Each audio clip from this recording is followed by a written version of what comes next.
From last night, we opened with the Knicks and the Pistons, a thrilling win for Detroit last night, and the Knicks spent a lot of the final minutes of that game with two of their most important players on the side waiting to get in. So the first question we have, Alan Hahn, is it fair to blame the coach, Tom Thibodeau, for this loss for the Knicks?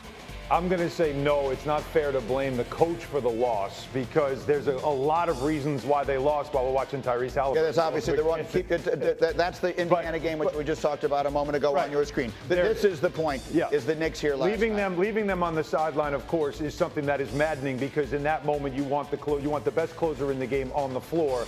But there were still two high-level players on the floor, Karl Anthony Towns and Mikal Bridges, who should have made buckets in an important time. They didn't. So I think there's a lot of shared blame here. Here's the way I look at this. Let's stop down on this for a minute again here, guys. We'll get back to run the floor. But, Matt, bring it out and get Windy back in here and get Monica in.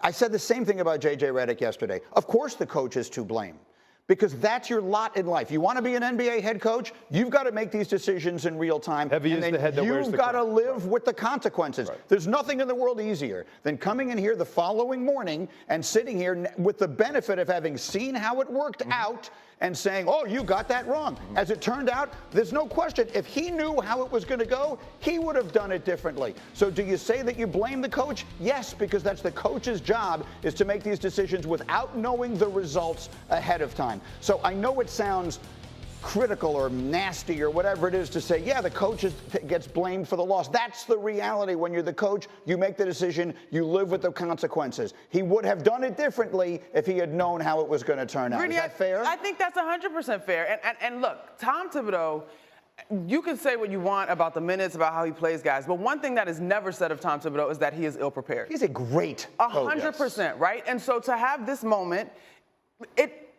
I hate to use a cliche, but sometimes that's how the ball bounces. Right. If you have been following the series, the likelihood that you go up and down the floor 4 times and not get a whistle, you don't see that often in this series. And then if you need any more solace, when Jalen Brunson nearly forces that steal, you see right then and there why he was holding on to that timeout so preciously, because it put the Knicks in a bad spot.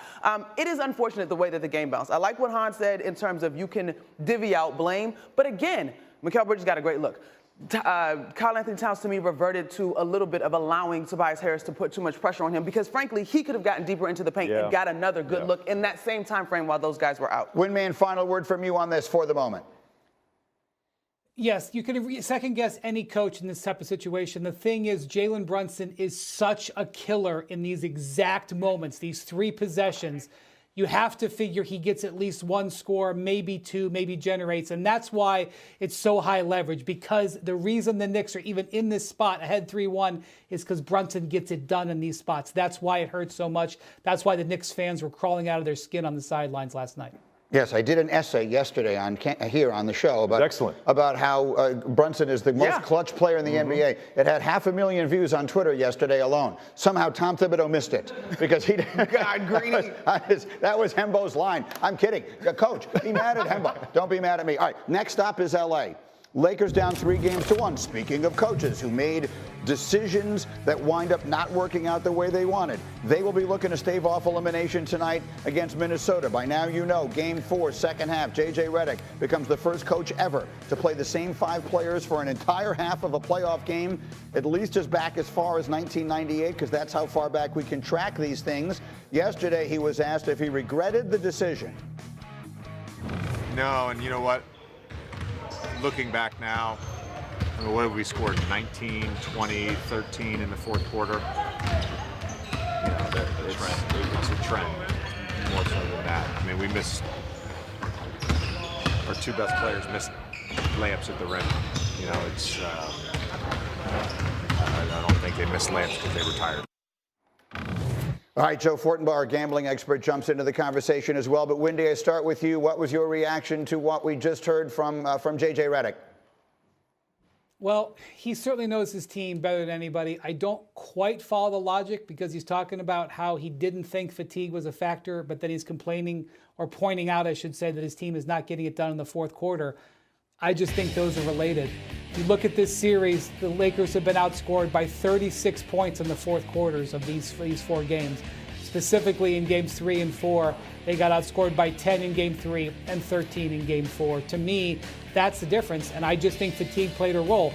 He clearly does not trust his bench. He clearly does not trust his starting center. That's not his problem necessarily, but I don't think he can run this back and assume that that it's going to change. He needs to figure out a way to have Luka and LeBron get at least a little bit of a blow, because what they're doing is not working in these fourth quarters.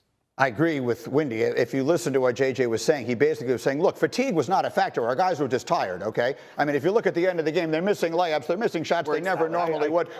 We haven't done anything in the fourth quarters of these games. Our guys are tired, but fatigue is not a factor. I'm not buying it. He can't say, he's not giving his team an excuse. I'm not buying it. I'm not buying it, because LeBron James looked incredible defensively in that game in the fourth quarter. He made unbelievable plays, chase down, block, steals. He was all over the place defensively. I know Windy said the other day he was resting on offense. He only took 2 shots and one was a bad 3.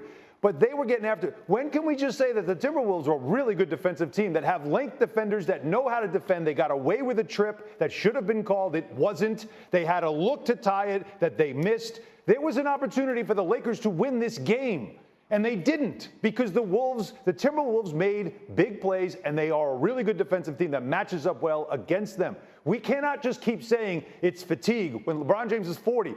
You can't say that on one side and on the other side say it's amazing what he's doing at 40. Look at him playing defense. I'm sorry. I'm not buying it.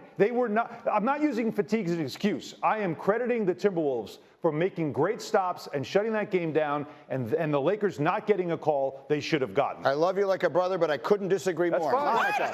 No. So you got your spot in the next Anthony Edwards commercial very clearly, because I agree with that case. Now, this is what I will say. We all had a chance to get to know. You agree with him or with me?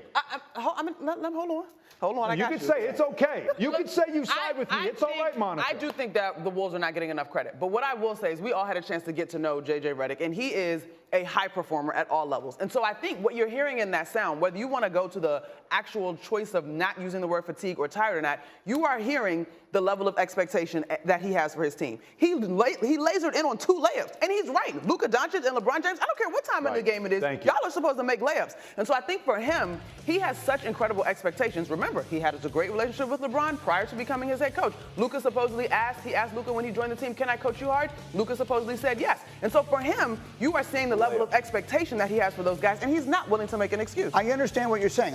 That's what I think he's doing. He's not giving his players an excuse at the end for the next game if they're tired to say, well, it's okay because you are fatigued. But the idea that LeBron James does not take a shot in the entire fourth quarter the other day, and that has nothing to do with it. Okay, or whatever. Did not score a point. Sorry, did not score a point in the fourth quarter of that game the other day when he has been playing great, when he was asked to carry them almost by himself on Friday night and then turn around 36 hours later and play the entire second half. The idea that fatigue isn't a factor in a one-possession game. Fatigue's a factor in every game. Of course it is. But it's all about makes and misses in this sport, and they were missing shots. And as we just showed there, how about DiVincenzo's defense? A couple of steals he made, just reading, seeing what they were doing. They know each other.